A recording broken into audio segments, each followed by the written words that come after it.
Saudara yang dikasihi Tuhan, selamat berjumpa kembali dalam program Sound Doctrine.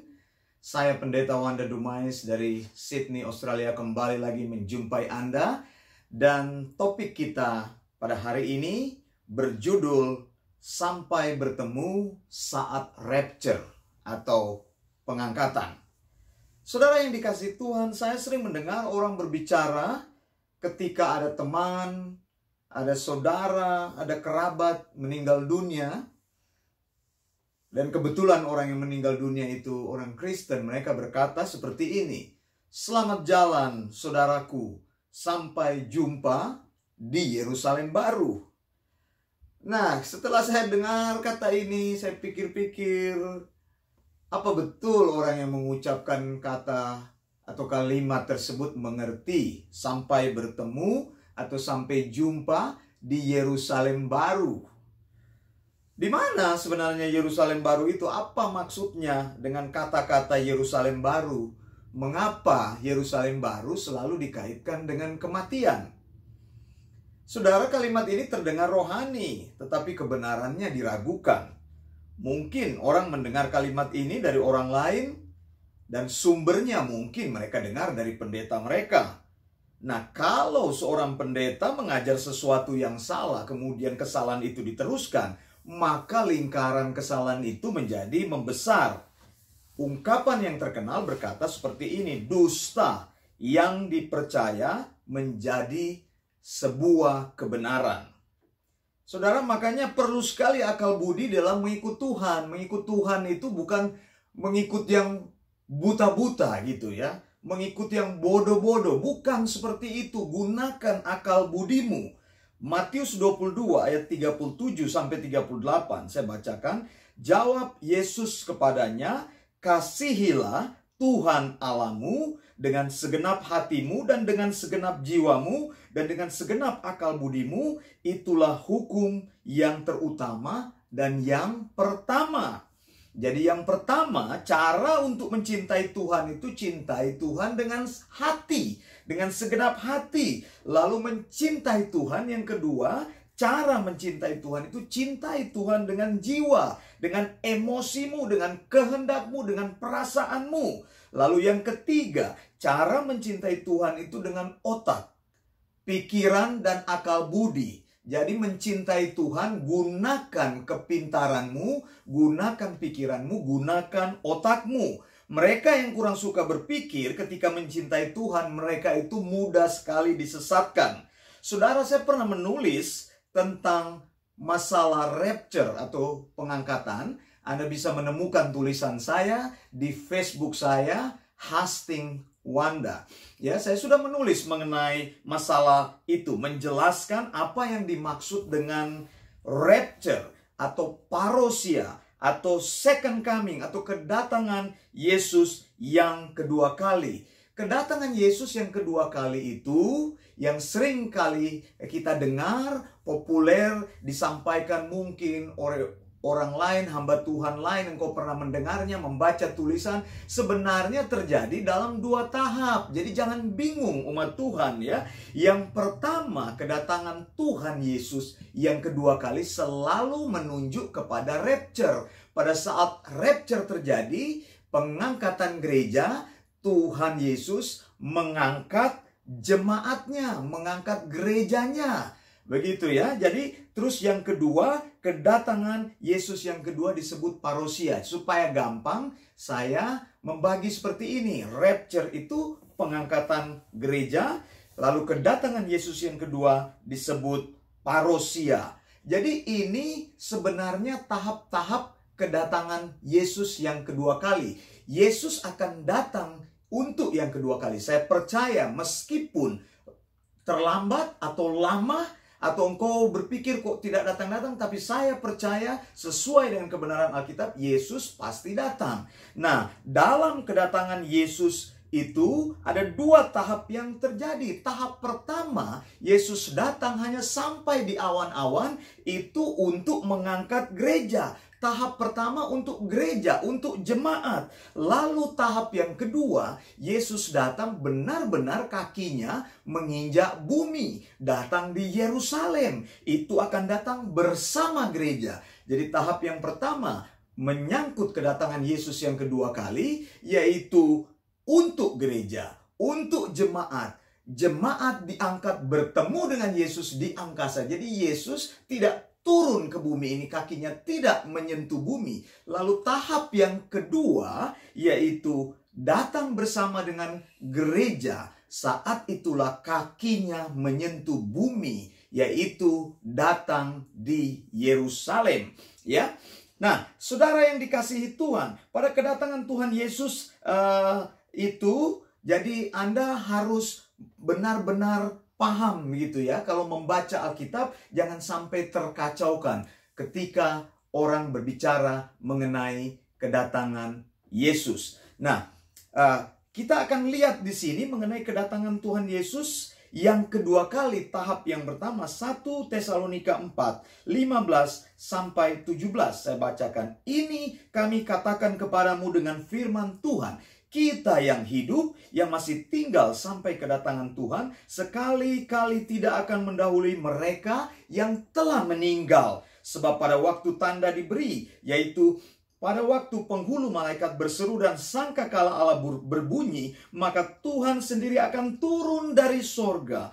Dan mereka yang mati dalam Kristus akan lebih dahulu bangkit. Sesudah itu kita yang masih hidup, yang masih tinggal, akan diangkat bersama-sama dengan mereka dalam awan menyongsong Tuhan di angkasa. Demikianlah kita akan selama-lamanya bersama-sama dengan Tuhan. Karena itu, hiburkanlah seorang akan yang lain dengan perkataan-perkataan ini. Jadi hal-hal yang penting mengenai rapture, mengenai pengangkatan gereja. 1.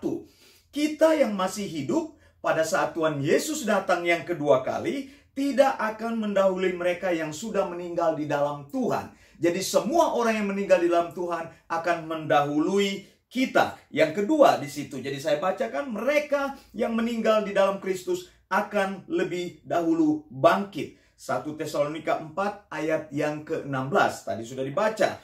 Orang yang hidup, yang ketiga, orang yang hidup dan yang mati akan diangkat bersama-sama bertemu dengan Tuhan di angkasa. 1 Tesalonika 4 ayat 17.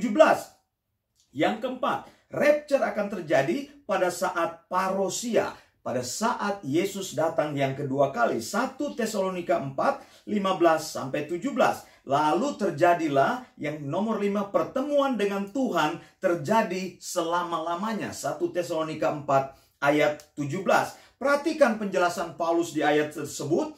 Orang yang mati dan orang yang hidup akan mengalami rapture, bertemu dengan Tuhan di angkasa. Ayat ini sangat jelas sekali menulis tentang pertemuan orang yang hidup dan orang yang mati yang dibangkitkan. Lalu dari mana informasi mengenai Yerusalem baru? Orang katakan ketika ada orang Kristen meninggal sampai bertemu kembali di Yerusalem baru. Ini ucapan yang ngawur, ini ucapan yang salah dan tidak alkitabiah. Jangan teruskan hal-hal yang tidak alkitabiah, karena akan membuat orang lain tersesat. Kalau engkau dengung-dengungkan terus, sampaikan informasi yang salah itu, maka sebuah dusta akan terus dipercaya menjadi sebuah kebenaran. Saya sudah sering katakan Alkitab adalah ukuran tertinggi, wahyu yang final dan absolut. Semua pengajaran iman dan praktik beriman kita harus bersumber dari Alkitab. Yerusalem baru itu fakta yang jauh sekali. Itu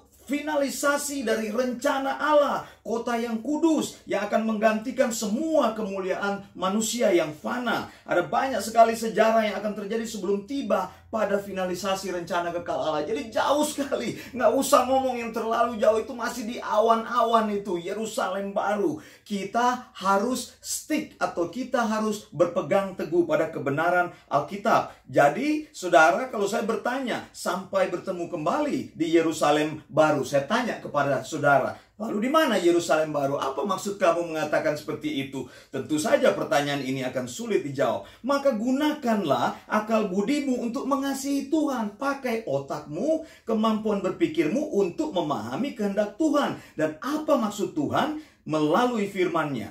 pada kedatangan Tuhan Yesus yang kedua kali, tahap yang pertama atau rapture, akan terjadi reuni antara orang yang masih hidup dan orang yang sudah meninggal, yang bangkit di dalam Tuhan. Jadi inilah reuni. Kalau engkau ingin bertemu atau engkau ingin mengalami reuni dengan saudaramu yang sudah meninggal di dalam Tuhan, maka reuni itu akan terjadi pada saat rapture. Jadi kalau ada orang Kristen yang meninggal, yang engkau tahu dia meninggal di dalam Tuhan, engkau tahu orang itu sudah percaya kepada Tuhan, engkau akan katakan kepada dia, bro, sis, selamat jalan sampai bertemu saat rapture ya. Ini ucapannya Alkitabiah karena pengajaran Alkitab mendukungnya. Lalu rapture itu sebenarnya terjadi dalam dua hal ya, dua bentuk. Yang pertama, visible, bisa dilihat. Ini terjadi secara fisik. Orang mati bangkit dan bersama dengan orang yang masih hidup saat Yesus datang, maka mereka akan diangkat bertemu dengan Yesus yang mereka kasihi. Jadi visible ini kelihatan, ini menunjuk kepada orang percaya. Lalu bentuk yang kedua, invisible, tidak bisa dilihat. Secara fisik akan terjadi kebingungan besar dalam sejarah manusia